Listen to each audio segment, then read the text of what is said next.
এক ভাই প্রশ্ন করেছে, যে ঘরে কোরআন শরীফ থাকে সেই ঘরে কি স্ত্রী সহবাস করা যাবে কি না। আসলে কোরআন শরীফ হচ্ছে আল্লাহর কিতাব। কোরআন হচ্ছে মুসলমানদের গাইডলাইন, ধর্মীয় গ্রন্থ।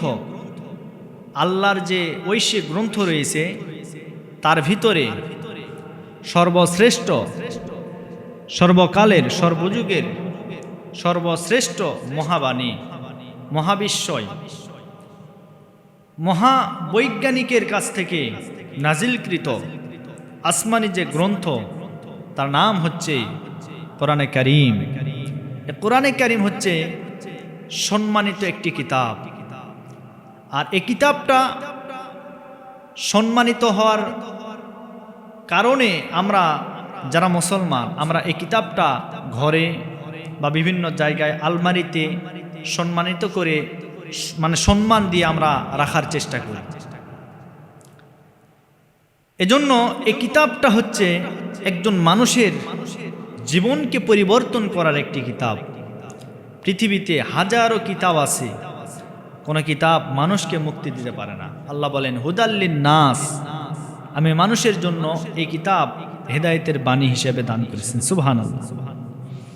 শুধু তাই নয়, এই কিতাবটা আমাদের জন্য রব্বুল আলামিন এমন ভাবে নাজিল করেছেন, কোনো মানুষ যদি কিতাবটাকে গ্রহণ করতে পারে, কিতাবটাকে যদি আঁকড়ে ধরতে পারে, ওই মানুষের জীবনে আর কোনো দিন কোনো দুঃখ, কোনো দুর্দশা থাকবে না।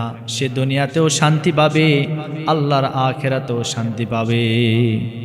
সুতরাং সম্মানিত যে কিতাব, এই কিতাব সম্মানের স্থানে থাকবে, এটাই স্বাভাবিক। কিন্তু যে ভাইটা আমাকে বলেছেন, হুজুর ঘরের ভিতরে কোরআন শরীফ থাকলে স্বামী স্ত্রী মিলামেশা করতে পারবে কিনা? কেন পারবে না? এটা শারীরিক যে সম্পর্ক স্বামী স্ত্রীর, এটি বৈধ সম্পর্ক, অবৈধ কোনো সম্পর্ক নয়। আল্লাহর নির্ধারিত বৈধ একটি সম্পর্ক। ইসলামী শরিয়া যেটাকে শুধু হালালি না, বরং সওয়াবের একটি কাজ বলে অভিহিত করেছেন। সুতরাং কেন হবে না? অবশ্যই হবে।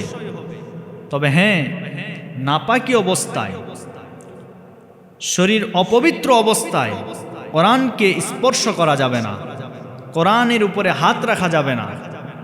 এমনকি কোনো বিছানার উপরে আপনি সহবাস করেছেন, করার পরে কোরআন শরীফ যদি বিছানায় রাখেন, এটা রাখা যাবে না। এটা কোরআনের সাথে এক প্রকার বেয়াদবি হয়ে যায়। সম্মানিত জায়গায়, অর্থাৎ উঁচু কোনো জায়গায় আপনি রেখেছেন, কোনো অসুবিধা নাই, কিন্তু স্পর্শ করা যাবে না। বিভিন্ন আল্লাহ রাব্বুল আলামিন সূরা ওয়াকিয়ার ভিতরে এই ওযু সম্পর্কে, কোরআন শরীফ স্পর্শ সম্পর্কে একটি আয়াত নাজিল করেছেন যে তোমরা অপবিত্র অবস্থায় কোরআনকে স্পর্শ করিও না। তার মানে অবশ্যই ওযু করতে হবে, পবিত্র অবস্থায় কোরআনকে স্পর্শ করতে হবে। আমার প্রিয় বন্ধুগণ, এর জন্য অবশ্যই যে ঘরে কোরআন থাকবে স্বামী স্ত্রী মিলামেশা সহবাস করতে পারবে, কোনো অসুবিধা নাই।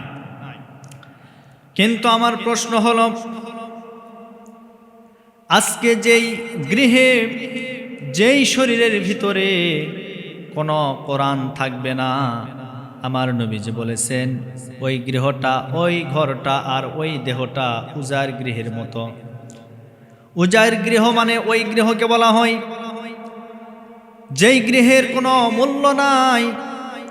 ঝড় বৃষ্টি যদি এসে যায়, ওই ঝড় বৃষ্টির ভিতরে উজাড় গৃহ যেমন অস্তিত্বহীন হয়ে যায়, যার কোনো পরিচয় থাকে না, যার কোনো মর্যাদা থাকে না, যার কোনো সম্মান থাকে না, যার কোনো অস্তিত্ব খুঁজে পাওয়া যায় না।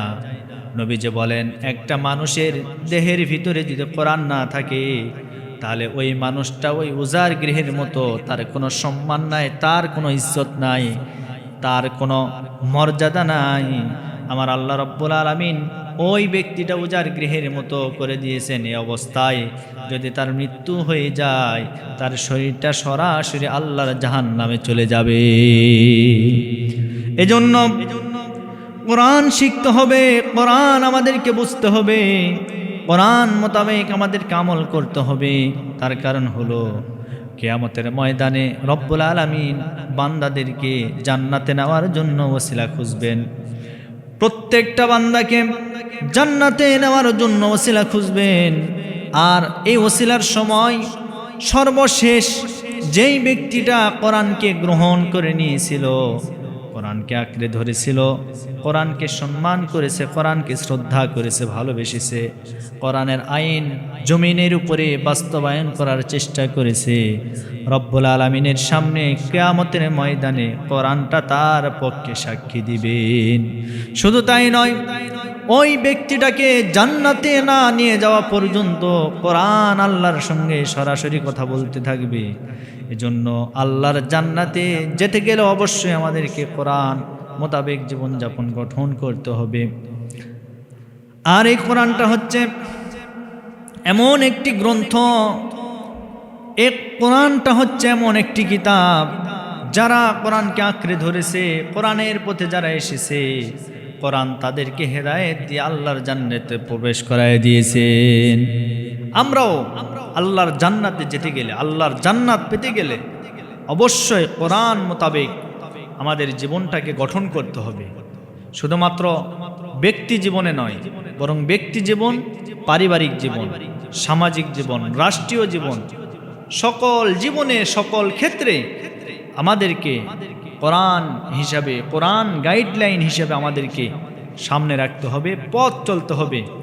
যারা কোরআনকে সামনে রেখে পথ চলে তাদের জীবনে কখনো কোনো বাধা আসতে পারে না। যদিও বাধা আসে, সেই বাধা উপেক্ষা করে কোরআন তাকে সর্বোচ্চ সম্মানে আসীন করবেন। সুবহানাল্লাহ। সম্মানিত ভাইয়েরা আমার, এজন্য এটি এমন একটি কিতাব, এই কিতাব ধরলে সওয়াব, এই কিতাব যদি কেউ স্পর্শ করে তাও সওয়াব, এই কিতাব চুমা খাইলেও সওয়াব, এই কিতাব পড়লেও সওয়াব, এই কিতাবের সাথে থাকলেও সওয়াব।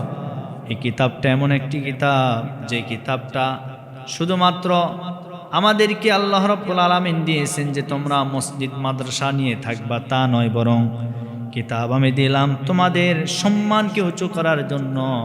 এ কোরআন সর্বোচ্চ জায়গায় যদি তোমরা বসাইতে পারো, তাহলে আমি আল্লাহ রাব্বুল আলামিন তোমাদেরকে সারা পৃথিবীর বুকে সবচাইতে বড় সম্মানিত বানায় দিব। সবচাইতে সম্মানিত আল্লাহ বানায় দিব।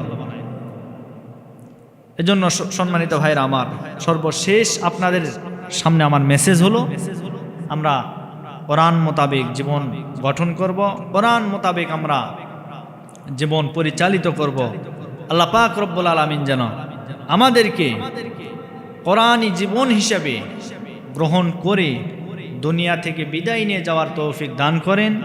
সকলে পড়ছে আল্লাহুম্মা আমিন।